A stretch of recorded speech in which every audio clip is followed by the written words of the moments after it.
one day I was on my way to work, sitting in the car, and I heard it clear as day.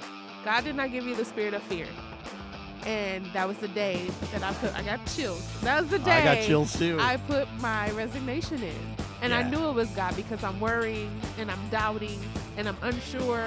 And then you hear that word and peace just comes over you. I had $62 in my bank account. Oh my goodness. Literally. Oh, this story's getting better by the minute. $62. I'll never forget it. Amazing.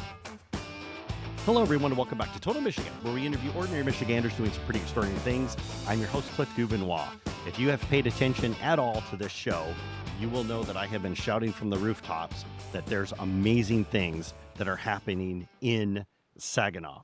One of the places that has really caught my eye, and I highly recommend you check it out when you're in the area, is the SVRC Marketplace, because this has become a hub for entrepreneurs in the area, small business owners, to really come together, to work together, and to just do some amazing things to serve their community.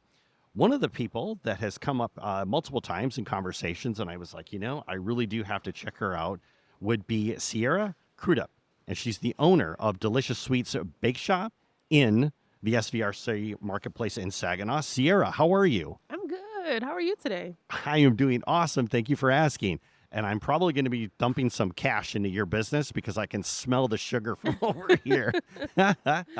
So this is great. So Cierra, if you would, tell us, what is Delicious Sweets Bakeshop? So Delicious Sweets Bakeshop is a business I started almost 13 years ago. And it started off with me just doing homemade desserts. And I've been baking since I was 11 years old. So when I became 19, I put out a flyer saying, hey, I'm having a Thanksgiving special sale, right? And then I got 27 orders. So imagine being like 19 years old, getting 27 orders the first time around. I did it, and people kept asking after that, like, do you make cakes? Do you make birthday cakes? So Delicious Sweets kind of evolved from being homemade desserts to birthday cakes, wedding cakes, and your favorite one-of-a-kind sweets that we offer every day. That's incredible. And we got a lot to unpack there. So Yeah. I can't wait to explore that story. So if you would just tell us, where did you grow up? Where are you from? So I'm from Pontiac, Michigan. That's Okay. where I grew up. And it's not far from here. It's about an hour and 15 minutes away. And I got here in Saginaw because I got a scholarship to SVSU. Nice. Yes, when I graduated from high school. So that's how I got here to Saginaw. I went to school for social work, which is ironic because I did work in the social work field, but I mean, clearly this is what God wanted me to do. Delicious Sweets. Excellent. Now, what was it going back to high school? 'Cause you said you got a scholarship to SVSU, and Yes. what was it about social work that attracted you to it? Well, I really have a heart for people, and I always wanted to help people. Right. And I still feel like I get to help people. It's just in a very sweet type of way now. But yeah, that's why I wanted to, be a social worker, but more so for the elderly population. That's really where my heart. Okay. Yeah, really where my heart is. Okay. And so you grew up in the Pontiac area. You've got Mm-hmm. the scholarship. Now you've moved to Saginaw, right? And Yes. what did you think about Saginaw when you first came here? Well, only thing I knew was like the campus of Saginaw Valley. And honestly, I was like, where is the city? Where is the city? Because all I see is like a touristy area. There's Right. like Walmart, there's Sam's Club, there's restaurants, there's the college. And for like at least a year and a half, that's where I stayed. So I didn't know much about Saginaw. I thought it was pretty boring and that I needed to go home every weekend. Yeah. So that's what I did. For the first year and a half, I went home every weekend to work and, to be with my family. Right. So now let's take a step back here, because you said that you started baking when you were 11. Mm-hmm. Yes. Okay. So that in and of itself, we got to unpack. But why did you start? So my mom is a cook, and she always would have me in the kitchen with her. And as a kid, I didn't want to be in the kitchen with her, but she would make me, come stir this, come do this, mix this up, And my mom was never a baker, but she would make some desserts around the holidays. So we needed a cake for my great uncle's funeral when I was 11, and my mom had to work, and she's like, oh my goodness, I got to do this cake. And I said, hey mom, I can do it. And she's looking at me like, what? And I was like, yeah, I can do it. I followed the directions.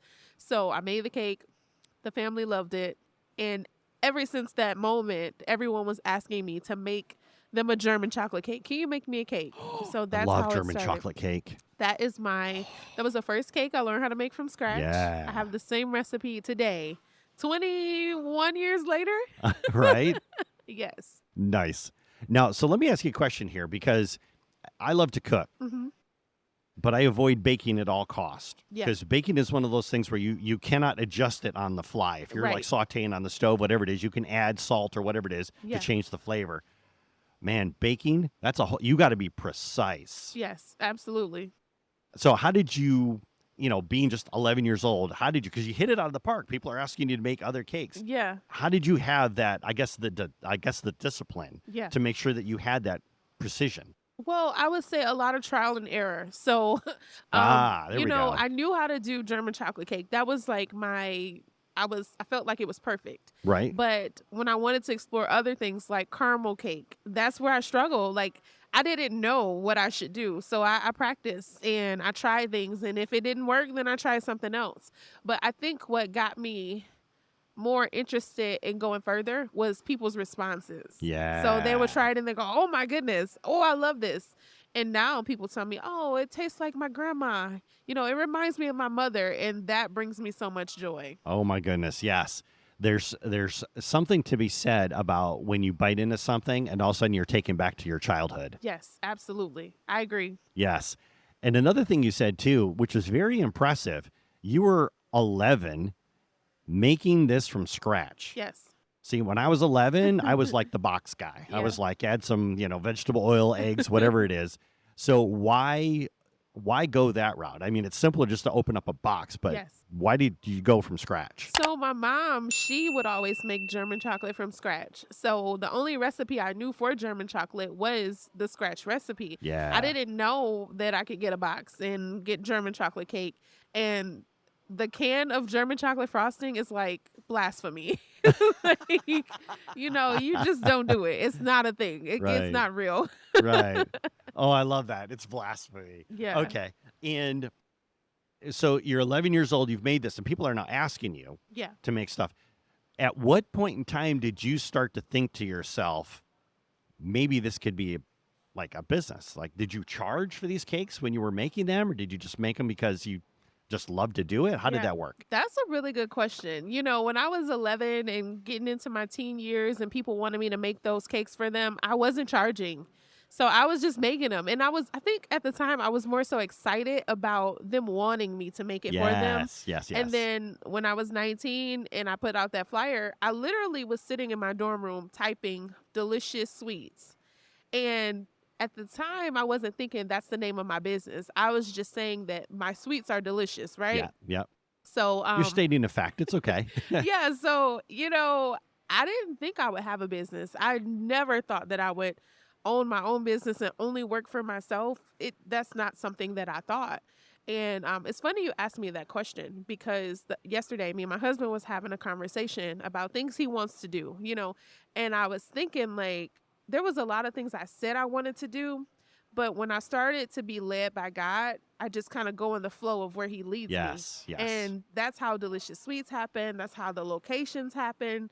That's how this is even a business because, I mean, he will put you in the places that you need to be to make those connections. And then you never know where that's going to take you if you are being led by him. And if you're open to it. Yes, Yes. exactly.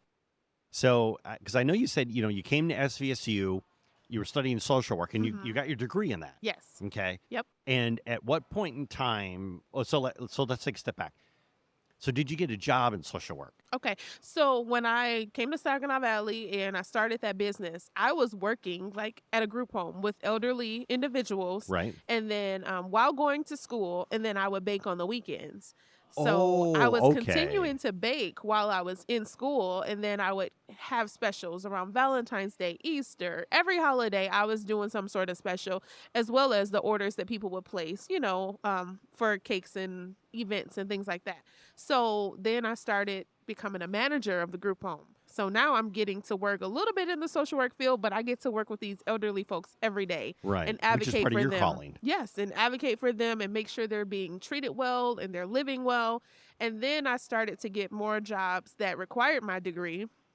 And I quit in 2018 to pursue Ooh. Delicious Sweets full time because I would get up at 2 in the morning making cakes. I would do deliveries on my breaks.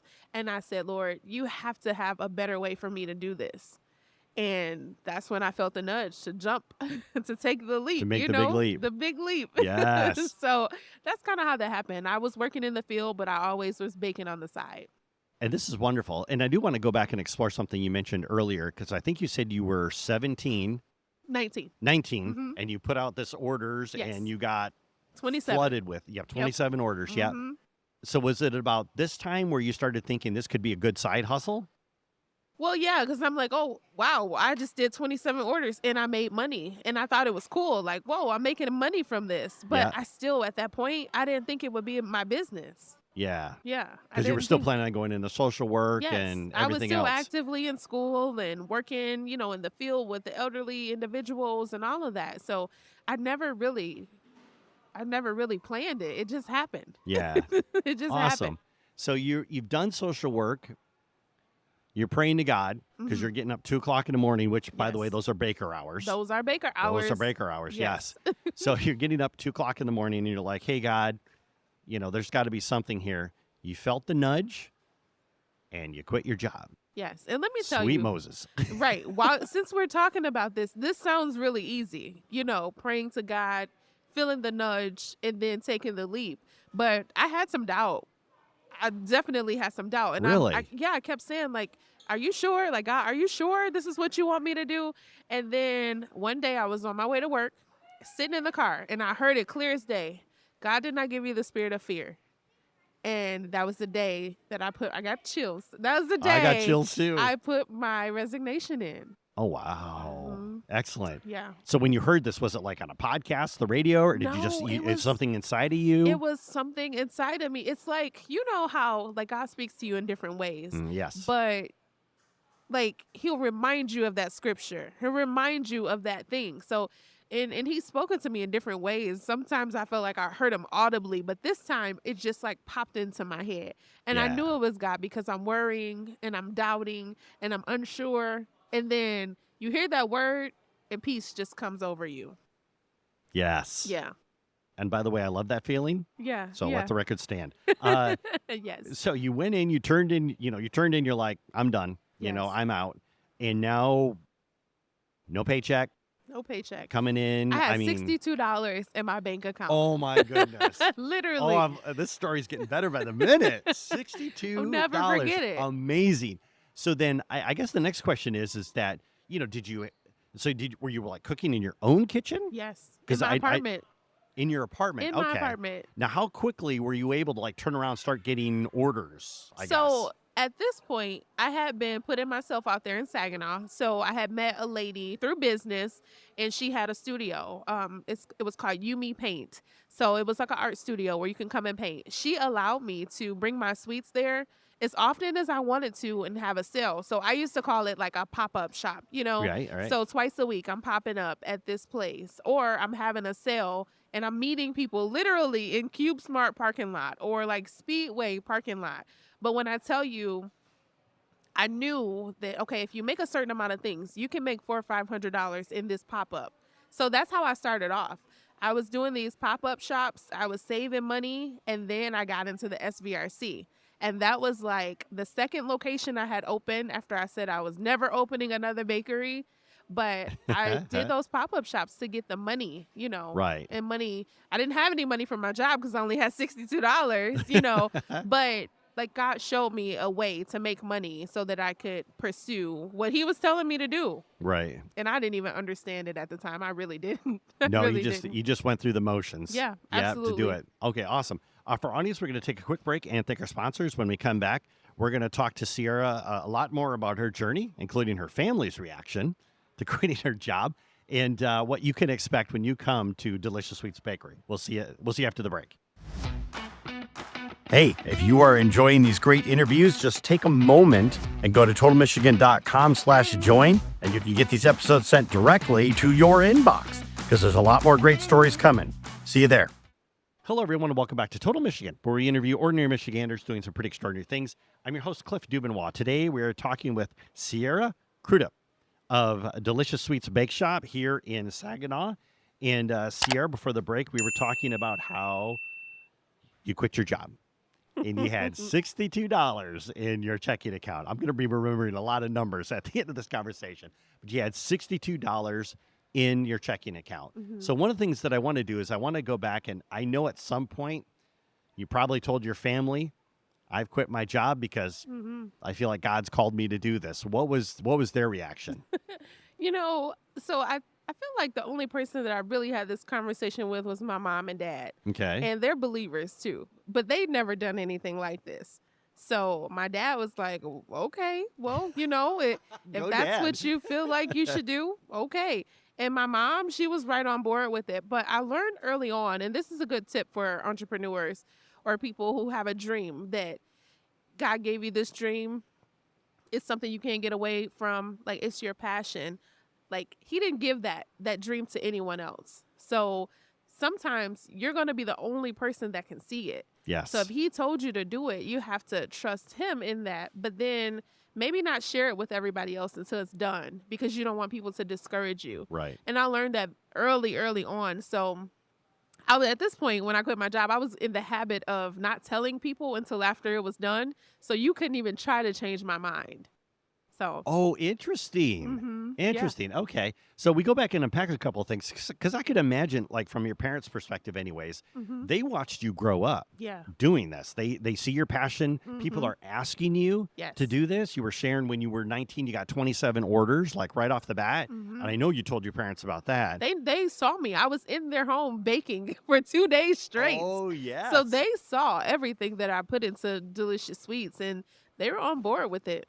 Right. Mhm. Because they might have been a little bit different if you would have called them up and said, hey, I'm going to be a programmer or something completely brand new that they Yeah. never heard of before. Mhm. But watching you grow up Yeah. baking Mhm. had to provide them with a certain level of comfort too. Like you could Yes. do this. Yes, absolutely. And I did it. My mom, I remember her telling me, like, "Sierra, you're in college. How are you going to open a bakery and work and be in college?" And I'm like, "Mom, I'll do it." So I kind of always was one of those kids that was like, if it was something that I really believed in, I was going to do it anyway. And if that meant that I would learn hard lessons while doing it, so be it. Oh, I'm loving this. Now I have to ask the question, and I feel we've already talked about it a little bit, but I want to explore it a little bit more. Yeah. You jump ship, you're now, on your own. Basically, whatever you bake, you Yes. have to sell, and this is the money that's coming in. Yes. But talk to us maybe about like one of the key challenges that you had to go through to make this work. You know what? There were so many challenges. Let me just say that. Like, There's not one, finances being a huge one, right? because imagine you quit your job and you're going full time. At this point, I'm new into the SBRC marketplace and I'm here, and I know how to bake, but I don't understand all the other stuff. So I have to hire people. I have to trust people to be here. Right. I have to figure out how long it's going to take me to prepare You're all talking about these things. employees now. Employees, Yep. right? I'm trying to figure out my process. How long does it take me to prepare this stuff? And how can I do this so that I'm on time every day? And then I have to sell it. So going from I'm really good at baking, some people know me for my desserts, to now I have this business and I have to operate it like a business. So I struggled really bad, especially since when I opened up here in 2018, Yeah. 5 months later, I opened up in the mall. So you're talking about 2 locations in the matter of 5 months and still haven't got the processes down. So, I learned so much from how to sell things, how to give the people what they want instead of what Sierra wants, Right. and how to manage having employees, how to keep my finances separate from personal and business, because now I'm paying the business bills and my bills. So Right. I learned so much. I had lots of challenges. Finances was a big one. And it was a steep learning curve. Oh, absolutely. Absolutely. I feel like I have a wealth of knowledge at this point. That you do, and we're going to discuss that in a little bit.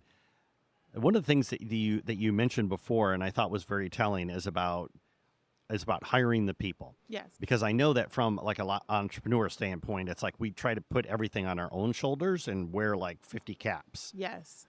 So talk to us about like how did you break yourself of Mhm. that and say, I really do have to trust Yes. that, this employee is going to be here, or like my accountant or whatever Yeah. is going to do it, a graphics artist, things Yes. like that. Talk to us about that. So it got to a point where if I'm baking, say for instance, I'm still in the kitchen baking, but we open at 10 o'clock, I had to like, someone had to be there. If I'm still baking, someone has to be there to serve the people. Right. So I don't think I really had a choice when it came to the first employee. But once I started hiring multiple employees, and then I'm stressing myself out because I still feel like I have to do everything. I have to bake everything. I have to package everything. I have to frost everything because I don't trust anyone else. Right. And it took for me listening to a business coach of mine, and she said, Ah, "You have glorified cashiers." She's like, "You're still running around like a chicken with your head cut off, but you have employees. You have to delegate." And I tried it. I didn't want to try it, but I tried it. And I felt so much better because now I could teach these people how to do it the right way. And then I can focus on other things because they're helping me. yes. You cannot do it alone. Yes. And I think there's something very important to be said there in the Mm-hmm. fact that you're now able to delegate these smaller tasks Yes. frees up your time to focus on the bigger tasks, like expanding your brand Yes. or working on marketing or whatever that is to All get of more that. business, to make Yes. sure that that your employees can get a paycheck. They know a paycheck's Exactly. always going to come. Yes. Absolutely.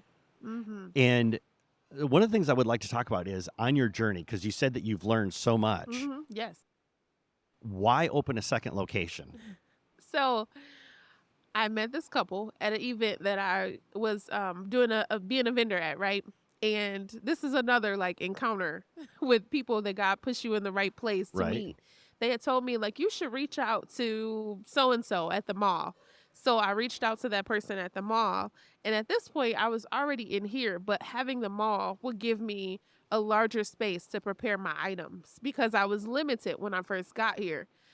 So I was like, whoa, I can do everything here. This could be open, and then that could be just a smaller location. So this is going to take us to the next level because the refrigeration is there. There's people already shopping in the mall, so we'll be able to sell the stuff. So that's kind of how that happened. Okay. There was no real plan. Again, just flowing in the way of being led. And it sounds crazy. It really does sound crazy, but it was I wouldn't change anything. Right. I wouldn't. This is incredible. And not only are you, taking your knowledge and you're gaining these experiences, but somehow you managed to fit 26 hours into 24 hours and you Yeah. wrote a book. Yeah. Yes. Yes. Talk to us about that. Okay. So this is another, I know this lady. She's a customer of mine, and she owns a publishing company, so she encourages people to write books and write their stories so that their legacy is always around, right? So she often would post, "Who wants to write a 30-day devotional?" And I've seen this so many times, but the last two times I've seen her post, it really spoke to me like, you need to do it. Yeah. So I ignored it. I was like, no, I don't have time for that. So then the next time it came around, I text her. I said, every time I see you post this, I know I'm supposed to reach out to you. So I reached out to her. I signed up for her little coaching program, and I didn't even know how I was going to fit it in. Like, how am I going to write this devotional? And what is it going to be about? Right. The first call I got on with her, I heard what it was supposed to be about. This is going to be for entrepreneurs. So even sitting down to write this devotional, I still didn't know like what I was going to put in it. And then he told me, talk about your experiences. What would you tell people?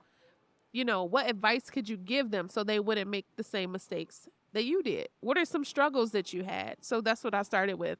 And yesterday I was looking back over the book and I was like, whoa, I wrote this? Like, this is really good.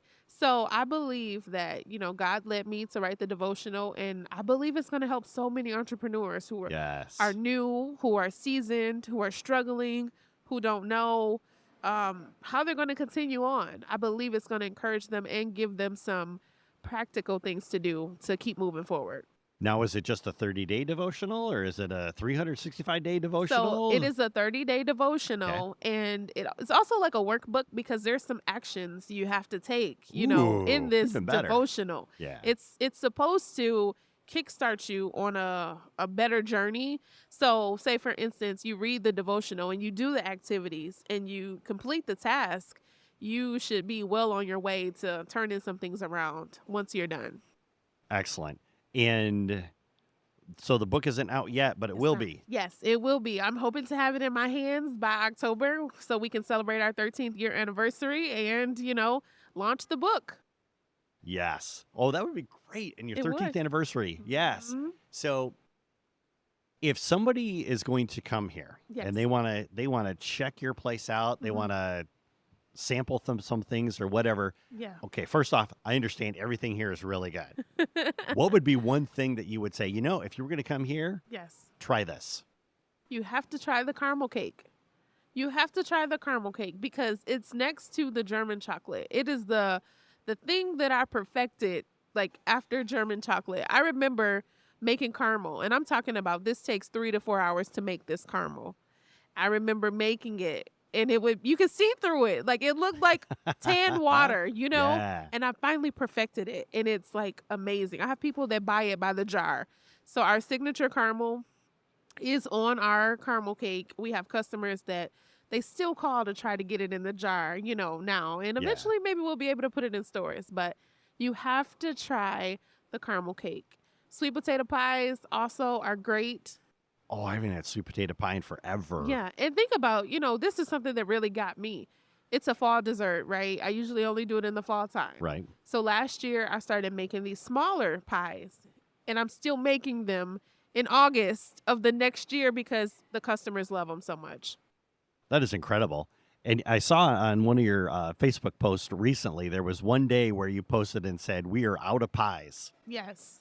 Pies were gone. We sell out a lot of things every single day because our customers, they just love it.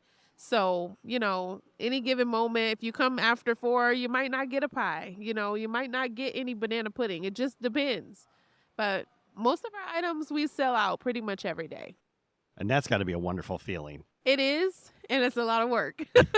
Yeah, that it is. Because I'm thinking of the fact that, if you did have a lot of stuff left over the other day, all of a sudden you're starting to get into the day old, Yes. or this has been sitting here for 5 days. And Yes. sometimes I myself have wondered that when I walked into a bake shop, like, Yes. how long has this stuff been sitting here? Yeah, and you know You're what? selling out, though. That is a good question because sometimes people ask that question, and I used to get offended, but people don't know that we make our stuff fresh every day, but we do. Oh, interesting. Yes, so we bake Okay. fresh every day. We do have a baking day at the top of the week where we bake a bunch of cakes off, but all of our puddings, all of the pies, all of that is made caramel every single day. We make it fresh Wait a minute. You said it takes 4 hours to make your caramel, 4 and you do that hours every day. every day. Sweet Moses. Yes, so I've How did you write a already book? Yeah, you just learn how to manage your time once you've been doing this for You a do long sleep, time. right? I do sleep. I used to didn't sleep when I was younger, but now I have to sleep. I'm not nice when I don't sleep. Sierra, if somebody is listening to this and they want to come and check you out, Yes. how can they find you? How can they find you online? They can find us on Facebook and Instagram at Delicious Sweets Bakeshop or dsibakeshop.com, or they can pop into the SVRC Marketplace.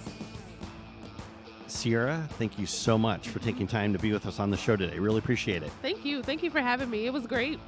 For our audience, you can always roll on over to totalmichigan.com and click on Sierra's interview and get the links that she just mentioned. We will see you next time when we talk to another Michigander doing some pretty extraordinary things. We'll see you then.